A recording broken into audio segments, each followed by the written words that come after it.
เอาผู้ดีเห็นในคลิปก็จะว่าป่วยก็จะว่าชื่อข้าวผัดเด้อมาให้เด้อขอบใจเอาก็ได้กินมีแห้งเดี๋ยวตั้งมันเป็นโดนแล้วมันเป็นร้อนแหละแบบแต่ว่ามื้อนี้หันแบบรู้สึกว่าเมื่อยหลายแบบบ่ไหวเพราะว่าเอาถ้วยกับแล้วก็ตักน้ำหน่อยนึงก็รู้สึกแบบ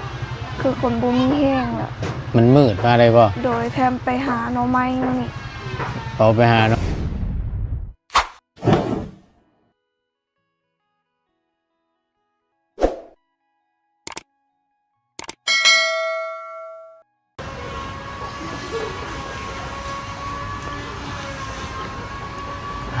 บรรยากาศพี่น้องเลยฝนตกแต่ว่าขึ้นมานี่คือจังหวะมุ้ยฝนเนาะตอนบ่ตูนมาเนาะฝนตกพี่น้องระวังในการเดินทางขึ้นมาหาทางน้องป๊อปเนาะคือจังหวะเห็นในคลิปทางบ่าวเสียงพี่น้องเห็นน้องเพิ่นหยุดงาน1 วันว่าซั่นคือจังหวะบ่สบายบ่หรือว่าจังใดเนาะเอาเดี๋ยวผู้ดีทางบ่ตูนจะเข้าไปเยี่ยมยามถามข่าวทางน้องเพิ่นก่อนเนาะพี่น้องเนาะก่อนเดินกราบสบายดีและสวัสดีเด้อพี่น้องเด้อสบายดีกันเบิดสู่คู่สู่คนบ่ว่าสิอยู่ในและก็ต่างประเทศก็ยินดีต้อนรับเข้าสู่ช่องประธานป้องชาแนลคือเก่าเนาะพบเจอกันผู้ดีทั้งบ่ตูนได้เข้ามากับอันนี้พี่น้องเห็นน้องเห็นในคลิปบ่เสียงว่าบ่สบายว่าซั่นก็เลยบ่ตูนก็ได้ซื้ออันนี้ข้าวผัดมาให้น้องเพิ่นนำเนาะซื้อข้าวผัดแล้วก็พร้อมกับทำกันพร้อมกับตะปูที่บ่ตูนได้ว่าไว้ที่ว่าจะมาตอกไม้ทางขึ้นเครื่องครัวเรานั่นแหละพี่น้องบ่ตูนเอาเครื่องโลเนาะเครื่องโลเบิดไป20,000 กิพี่น้องเอามีแต่ว่าเดี๋ยวขึ้นไปเยี่ยมพยายามทั้งน้องเพิ่นก่อนเป็นยังไงเนี่ยพี่น้องอาการล่าสุดเนาะคือจังว่านอนใส่สโลมคักแตะปาดนี่โอ้ยเป็นอะไรเด้ได้อันแผ่นใหม่หรือว่าพัดลมเนาะ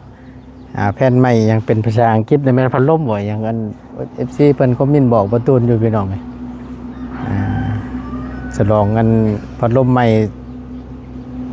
อาการหนักเลยบาดนี้น้องเพิ่นก็ร่างกายก็บ่ค่อยแข็งแรงแหละตามเพิ่นพี่น้องน่าจะขาดสารอาหารเนาะในการอยู่การกินแน่นอนละตอนนี้กินอาหารบ่ครบนี่ก็ร่างกายคนเฮาเนาะพี่น้องไปเดี๋ยวเข้าเรื่องไปชมกันได้ยินแต่ทุ่งอยู่เทิงปุ่นพี่น้องเวลาจะเอา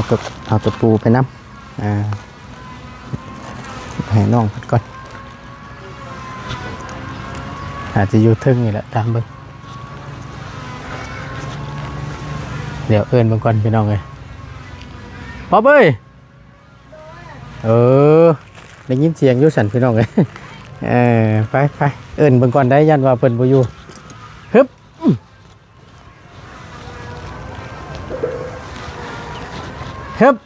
เอ้ย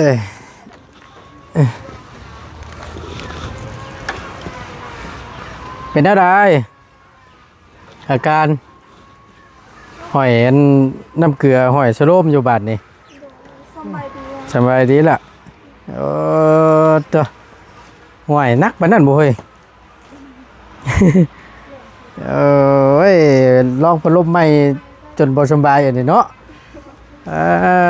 ตัวเอาขออนุญาตพี่น้องเลยอากาศมันร้อนแน่นิดนึงเนาะใส่มาแม่เฮ้ยมาแม่มาเยี่ยมบ่เมื่อกี้นี่ก็ไปน้ำเพลินไปน้ำกันบ่เมื่อกี้นี่กับเบาเสียงเป็นคนพาไปสบายดีล่ะสบายดีอันนี้ทางน้องเลี้ยง พี่น้องเลยพอดีทางน้องเป็นกะที่บ่ตูนได้เห็นมื้อนั่นแหละที่บ่าวดีทายน้องเพิ่นเอาหน่อไม้มาให้ทั้งน้องป๊อปช่วงแรงๆเนาะพากันไปน้ำกันบ่เมื่อกี้นี่เอาคักแน่ดิหนูโน้ตจนได้ใช้น้ำเกลือเบิดไปเท่าไรนั่นล่ะ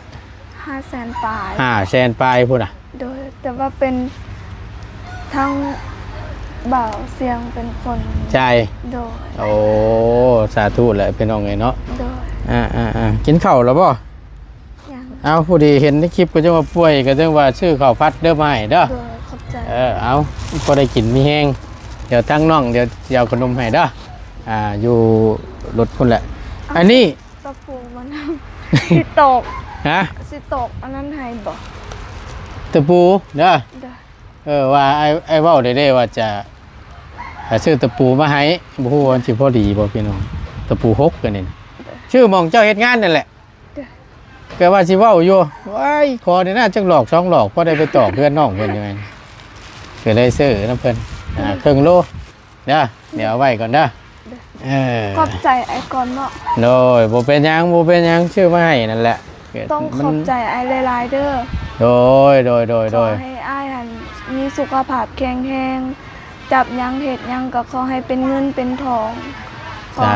ธุ ให้อ้ายร่ำรวยๆสา สาธุรางวัลที่1เด้อบ่แดงนี่เด้อ16ตื้อ18ตื้อนี่เช็ดให้ไหมเนาะเพื่อนนี่ น้องโรงเรียนเนาะเอาพากันไปน้ำกันแล้วก็มาแหละไปใส่ชื่อบ่ โดย เลยกวดน้ำบ่ กดแล้วเขาหัดแบบนี้นี่บอก เจาะเลือดบ่ ก็คือแบบเขาเอาสายหัดบนนี้ หัดชายหัดแขน เด้อ แล้วเพิ่นเฮ็ดได้ได แล้วก็เจาะอันนี้เลย แล้วก็ใส่น้ำยานี้ โดยแล้วเราก็วางให้ยากิน โอ้ น้ำ นี่บ่ เด้อ ปัดเมื่อว่าได้พี่น้องเห็นยานี่ก็พวกแห้งแล้วบ่ต้นก็ได้พวกนี้เบิดนี่ก็ห่วยเติมนึงอยู่แล้วทิศปลายพุ่มจ้างนี่บ่ โบฮูคือกัน กินอะไรฮู้อยู่แล้วว่าวิธีการกิน โดยฮูเราเพราะว่าไอ้เพิ่นเป็นคนบอกน้ำแล้วก็แพทย์หมอบอกน้ำเนยเขาพอเข้าใจอยู่ เช้า2แรง2 เด้อ เนาะยิ้มเปื่อยเราตั้งนะเช้า2แรง2นี่ได้ซะเช้า2แรง2คือกันเดี๋ยวนี้กันเนาะ คือกัน ใช่หรอกเช้า1แรง1 เด้อ แต่ว่าตอนเที่ยงนี่บ่มีเนาะ บ่มี อันนี้ก็เช้า2แรง2เช่นเดียวกันเนาะโอเคพี่น้องเอ้ยรวมทั้งค่าหืดค่ายาเบิดไปอยู่500,000บ่ หาเส้นป่าดิ เอาไว้กินแล้วบ่จ้ะ ยัง คือว่าน่าใส่อันนี้แหละเนาะ เด้อ ใส่สโลมเลยล้นเติมได้เพื่อสิเบิดนี่ก็ได้พี่น้อง เด้อ เดืองเติมอยู่พวกหอยไว้อยู่เทึ่งพวก ต่อไว้อยู่ ฮะ ไว้อยู่ ไว้อยู่ เด้อ อันนี้นี่สิเป็นชนิดตัวกลางมาจากนี่บ่ เด้อเป็นตัวกลาง ถ้าว่าตัวใหญ่นั่น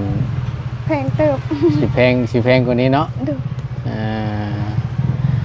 เอาพบเจอกันพี่น้องเลยบรรยากาศกับฟ้าห้อนนี่เนาะ เด้อ ฝนบ่ได้ตกบ่จ้ะ บ่ตรง โอ้น้อยเดียว น้อยเดียว ตาย มันยังเฮ็ดคึมๆซื่อ โยนแต่นี่นะแถวบ้านดงนี่ก็จะว่าแห้งกันแถว ๆเด้อ แถวนั่นน่ะนะโคตรโคพี่น้องเลยรถไฟบัตรนี่นะจะว่าเป็นน้ำมันพัดลมไหมนี่มันจักนอนตาก บ่แม่นดอก มันเป็นดนแล้ว มันเป็นรถแหละ แบบแต่ว่ามื้อนี้หันแบบรู้สึกว่าเมื่อยหลายแห่งแบบ บ่ไหว เด้อเพราะว่าเอาถ้วยกับแล้วก็ตักน้ำหน่อยหนึงก็รู้สึกแบบคือคนบ่มีแห้งแล้ว มันมืดมาเลยบ่ โดยแถมไปหาหน่อไม้นี่ เอาไปหาหน่อไม้น้ เด้อ ำแต่เช้าคุณบ่ เด้อ เมื่อยแล้วเนาะเขาบ่ได้กินใช่ไหมจ๊ะ กินแล้วกินหน่อยเดียว กินน้อยหนึง เด้อเพราะว่ามันบ่ค่อยอยากเข้าปานใด เฮ็ดได้สั่นเนาะก็เลยหน้ามืดตาลายบานนี่ เด้อ หยุดช้างานกันเนาะ เด้อ พักผ่อนก่อนได้มื้อใดเฮาบ่ไหวเฮาก็พักเอาหั่นแหล้วก็ว่าฝืนไปแล้วมันเป็นมาแล้วก็หนักอีกนี่ตัวาพักผ่อนแล้วพี่น้องเบิดนี่ก็มีอยู่ประมาณห่วย จะว่าสิทอดจะมุ่งผู้ประจักนี่ บ่ฮู้คือกัน ตอนนี้ก็2 โมงปลายแหละ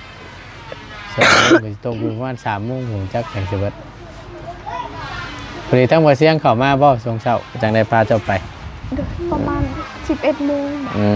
ช่วงเที่ยง เด้อ แสดงว่าเจ้าหยุดงานเบัดมื้อเลยมื้อนี้เนาะ เด้อ แต่เช้าพุ่นเนาะ เด้อ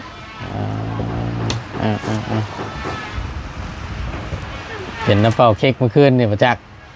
บ่แม่น เป่าเค้กได้เมื่อคืนนี่นะ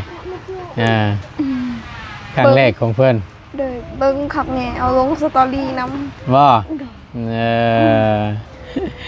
เห็นแต่อันนั้นพี่น้องเอ้ยฟังน้องเพิ่นเว้าก็คือจะกลัวอยู่บ่ตูนก็ได้หากาเห็นครบรอบวันเกิด และน้องว่าจังใดก็อันหมู่วิดีโอคอลสิบ่ เด้อหมู่วิดีโอคอลแล้วก็แบบหมูซื้อขนมเค้กมาเนาะแบบน้อยเดียวก็ได้แล้วก็เอาถูกมาปักถูกแล้วมันนี่แล้วก็ตั้งเป็นกลุ่ม อ่า หมู่ก็โทรมา โทรวิดีโอคอลกลุ่มนี้วิดีโอคอลกลุ่ม เด้อ ๆ แล้วก็ห้องเพลง Happy Birthday แล้วก็เป่า เป่าผ่านโทรศัพท์ เด้อ อยู่เลยไฟหมอนให้ทั้งน่ะหมู่เลยติ เด้อ แนวนั้นบ่แต่ละปีครบรอบก็ได้ แล้วก็มีแต่เอาลงสตอรี่ บัดชำนัด เด้อ แบบว่าถือก้อนเค้กมาแบบคือไอ้ถือกันไปเมื่อคืนนี่บ่มี บ่มีก็เลยบ่ดีใจแฮง นะ ยิ้มตลอด กับผู้ดีพี่น้องไงเมื่อวานนี่ก็หลังจากที่ทั้งบอตูนได้ถ่ายคลิปน้องเพิ่นแล้วก็กำลังว่าสิห้องละพอดีว่าทางบอดี้ก็คิดเห็นนะพี่น้องไงก็ได้ยินว่าไปเกาะถามทั้งลุงเพิ่มบ่ เด้อ ที่ว่าเกี่ยวกับวันเกิดน้องเพิ่นแต่ละปีที่ผ่านมาก็บ่เคยเป่าเค้กจักเทื่อว่าซั่นแล้วพอดีทางบอดี้ก็ได้ว่าเอ้าซื้อเค้กมาเป่าย้อนหลังให้กับน้องเพิ่นสักก้อนหนึงว่าซั่นพอดีทางบ่ตุนก็ได้อยู่เป็นหมู่เมื่อคืนนี่ก็ได้เพื่อสิได้เป่ากระเทียนจนสิหมด ลมมันพัดเด้เมื่อคืนนี่สิได้เนาะเจ้าบ่อยู่เนาะนั่นให้น้องเพิ่นมาอันร่วมน้ำกับคักแล้วเมื่อคืนนี่นะ คือสิม่วนแฮง สิถือแต่ว่าน้องเพิ่นอยู่น้องเลี้ยงอยู่นี่บ่ตุนสิบ่ถือเสียน้องเพิ่นนี่ถือมาให้หมู่อยู่แต่ว่าหมู่คนละรุ่นนะพี่น้องไง เด้อ แต่ก็อย่ามันเนาะ เด้อ หักแพงกันไว้นั่นแหละพี่น้องคือทางเจ้านี่บ่ได้ไปใช้มื้อนี่เนาะ เอาลาน เอาหลาน เรื่อยมากเพื่อนเอามาไปซื้อ ว่าเสียหยามันแม่เจ้าน่ะเอาหลานนี่แหละพี่น้องก็สดซอยกันเนาะใช้ทั้งแม่เจ้าไปใช้ซั่นน่ะ ไปหาหน่อไม้ให้ลูกของป่า ไปหาหน่อไม้ โดยหาก็ไปตอน11โมงค่ะแต่เช้าวันค่อยกับย่าเป็นคนไปหาแต่ยังบ่ได้หลาย หามาขายนี่บ่ บ่แม่นให้ลูกของป่า ลูกของป้า โดยแล้วก็สิเมือ เมื่อใช้นี่ เมื่อบ้านอยู่วิลล่า วีละ โดย อ๋อ เรามาลิ้นนี่เดย์ประมาณได้แล้วอาทิตย์หนึง ก็เลยหาหน่อไม้มาฝาก โดยเพราะว่าแม่เพิ่นกระจมว่าอยากกินหน่อไม้ให้ไปหาหน่อไม้ให้เพิ่นกินนํ อยู่พุ่นบ่มีบ่แต่บ้านเพิ่นบ่ได้ออกบ่ โดย ทางพี่มันออกหลายก็เลยหาเมื่อต้นซะติ โดย แม่เจ้าไปหาเพิ่มเติมอีกช่วงใดเพิ่นเมื่อช่วงแรงๆบ่ บ่ฮู้คือกัน หากแต่ว่าเมื่อมื้อนี้หรือว่า นะอาจบ่แม่นมื้อนี้ก็สิแม่นมื้ออื่น โอ้มันสิแซ่บหรือบ่หน่อไม้แฮมคืนนี่เนาะ หน่อไม้ข้ามคืนนี่ แซ่บอยู่ แซ่บบ่ เด้อ แม่นว่าดอกพี่น้องนี่ครับว่าต้มไว้น่ะแม่นอยู่มาแล้วต้มไว้ต้มแบบปอกต้มเตรียมไว้แกงนะ เด้อ สิโอเคกว่า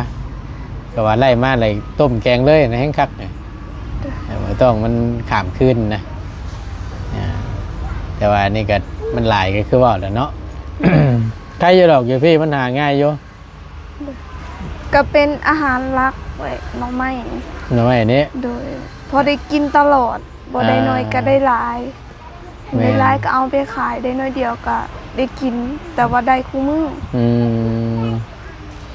อยู่ทางบ้านได้มันปัดเขาว่าช่วงแรงถ้าว่ามันฝนบ่ตกก็ดีเกินมันบ่ค่อยมีบ่คือทั้งพี่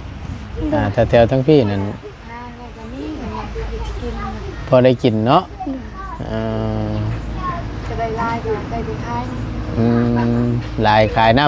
ดู ำหนักแพงอยู่ได้เดี๋ยวนี้เนาะแบบเป็นหน่อไม้หน่อแบบทงเท่าไรเพิ่นขายทง30บาทเช้าเนาะ แต่จุเฮาขายบ่ฮอดโดนเนาะประมาณ 10,000 บ่ มื้อนั้น เดี๋ยวนี้นั่นแพงอยู่ได้ เด้อ ครับ เอาไปขายแถวตลาดก็แพงอยู่ ม แต่ถ้าเลาะขายแถวบ้านนี่ก็10,000ก็ยากแล้ว ถุง10,000นี่ก็ ยาก ยังทั้งยากแล้วว่าติ โดย บ่ติแล้วเนาะแบบต่างคนต่างหาเนาะก็ตั้งแต่เพิ่นบ่ได้ซื้อก็แบบว่าเพิ่นไปหาจังซี่ก็พอได้กินอยู่ โดย นับมื้อแล้วนี่หน้าผลเข้ามานี่มีแต่หน่อไม้แหล้ว พอดีได้จุอ้ายมาแบบก็สิเฮ็ดกินแกงหน่อไม้ให้กินเนาะ เอาแกงเป็นอยู่บ่ เป็นข่อยก็เป็นหมู่ข่อยก็เป็น บ่ โดย ไล่บ่ ได้ โอ้นะแกงบ่แซ่บ โดย โถไป แต่ ใช้ ก็พอกินได้เนาะ บ่กินได้ใส่หยังแนว มีแต่หน่อไม้แล้วก็ผักขะ 1หน่อไม้2ผักคะ โดยเขาแบบเขาใส่เอาไว้ในน้ 3กระเบือำนอกจากนั้นบ่มี บ่แหละบ่ได้ใส่บ่หมักพริกหมักพายนี่ ใส่อยู่ หมักพริกเกลือพริกนัว โดย ปลาแหลก บ่มี บ่ได้ใส่บ่ เพราะว่ามันบ่มีเห็นมีหันกะสิใส่อยู่ แต่บ่มีก็บ่ได้ใช้ ถ้ามีก็ใส่ โดย ถ้าบ่มีก็บ่ใส่ โดย และเฮ็ดได้เฮ็ดให้มันเข้มข้นอย่านางอย่านิ่งนี่บ่ได้ใส่บ่ เพราะว่าบ่ บ่มีบ่ โดย ก็แปลกอยู่เด้อเนาะ ชาวบ้านใครบ่มี มันชงสิมีแต่ไอ้ว่าแถวในบ้านในหยังนี่เฮาไปหาหน่อ หา ไม้ ยาก หายากกว่าสิ อ๋อ หายากบางเทื่อก็มีบางเทื่อก็บ่มีเป็นบางบอนแต่มันสิออกบางเทื่อก็แบบมันออกหน่อยเดียวเนาะ ก็บ่ได้ลาย เออ ต้องได้ซื้อเอา อืมเป็นบางเขตดีๆเนาะเป็นบางหมู่บ้านเนี่ยดิ โดย เพราะว่าบางหม่องนี่ก็หลายพี่น้องอย่านางนะ โดย เกิดแบบธรรมชาตินะอยู่ว่าเงินในพักก็ยังมีเลย โดย อยู่ในข้างหัวนะ มี อย่านางพอกันมาซื้อว่าพืชว่าสิแกงหน่อไม้นี่พอได้กินอยู่แล้วพอได้ใส่อยู่ หายากบ่ได้ ยากเนาะ หนึ่งก็ได้5ใบแดงยาก เอา อาจสิบ่ได้เลยก็มีหนู ถ้าสมมติว่าบ่มีอย่านางนี่เอายังเป็นตัวแทนเพิ่น มีแต่ผักขะตำผักขะเอา ยอด ผัก มันโตตั้ง ยอดมันต้น เด้อ เอามาตำ ตัวอ่อนๆน่ะ พอปลูกมาขายนะมันต้นตัวกันจะกินอีกเดี๋ยว บ่ มันคือกับมันสอกพลังบอกขายนั่น ไม่ มันคล้ายๆอยู่ลูกมันนะ มันมีแต่สีขาวกับสีเหลืองสีอะไรสีจมูก มันเอายอดมันใบมันหันมาตำแทน เด้อ ถ้าว่าใบมันพริกนี่ก็ได้อยู่แล้วว่าเคยเห็ดอยู่แล้วว่า ได้ใบมะพริกก็ได้หรือว่าใบผักกูดได้เบิด หากแต่ว่าถึงเนาะแต่ว่าความแซ่บมันก็ตัวนั่นแหล้วพี่น้องเลยอัน กลาง อัน สีด่างเลย ๆมันก็สิประมาณกลางๆหน่อยนึง กลาง เลย ๆสีแซ่บลายก็บ่แซ่บ โดย สีว่าจืดลายก็มันก็บ่แม่นเนาะมันยังมีสีสันอยู่ โดย นี่ละเอาไปสักมื้อหนึงเด้อ โดย ถ้ามีโอกาสมีบุญปากก็คงสิได้กินอยู่ดอกสีมื้อเท่าเจ้า โดย แต่บุญปากไอ้มีได้ โดยตำบักคุ้งก็ได้อยู่ แต่มึงได้บ่ โดย อ่า แต่ก็บ่ค่อยแซ่บปานใด อ๋อ เนาะ อ่าดีละพี่น้องไงเห็ดในอย่างน่ากินเป็นหรือว่าโอเคแหละอันยอดอีกจักหน่อยคือเจ้ายุทธที่เจ้าเลยโทรบอกกันนั่นเป็นแหละวะจังเจ้านายหม่องเจ้าเฮ็ดเวียกน่ะ บอกแล้วบอกว่าตั้งแต่เช้าแล้วเพิ่นก็ฮู้อยู่2 มื้อเฮาไปเฮ็ดเวียกหั่นไอแท้ไอว่า อืม แต่เช้าแบบเฮากวาดขี้ฝุ่นน่ะสิเข้าหลาย อืม แต่บัดนี้มันไอแต่ไอว่าจนอยากห้าม อืมสีเขียวกับภูมิแพ้น้ำเนี่ยมาจักแหล้วพี่น้อง คันบ่ได้เป็นไอก็ถือว่าปกติกวาดได้ เนี่ยบางทีญี่ปุ่นมัน เด้อ ญี่ปุ่นมันเนาะแบบห้าหายใจออกแต่เข่าแล้วชื่อพุ่นก็แบบถึกนึงถึกนึงแต่มันไอแล้วก็ยาวเลยละบัด เด้อ อันนี้อันก็สิเว้าไล่นะพี่น้องไง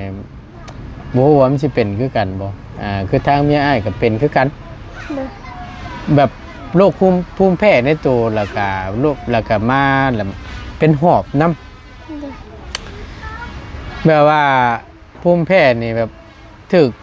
ขี้พุ่นน้อยหนึงหรือว่าอากาศเย็นๆกินเนี่ยมันฉุนๆหัวหลังนิดนึงแล้วจามแล้วก็ไอแล้วบัด คันอากาศเปลี่ยนไปเปลี่ยนมานี่ถือว่าบ่ได้เลยข่อย แม่นภูมิแพ้น่ะนะ เด้อย ากแท้ๆนี่ก็ได้ต้องกินยาแก้ตลอด เด้อย าภูมิแพ้น่ะบ่กินไปบ่ได้บานนี่ บ่ได้มันบ่ยอมเซา จนเฮากินมันจึงสิเศร้า ติดตัวตลอดนั่นก็จังเนี้ยเอาวันยานะป้าโตปั่นคนติดยากับว่าได้นะ ไปใส่มาใส่ก็พกยาตลอด เด้อ ว่าได้พี่น้องเลยมันพญาติไปพญาติมันมันลดโอ้ยบ่ถือไปกับบ่ฮู้คือว่านั่นแหละก็เข้าใจอยู่เพราะมันโลกแนวนี้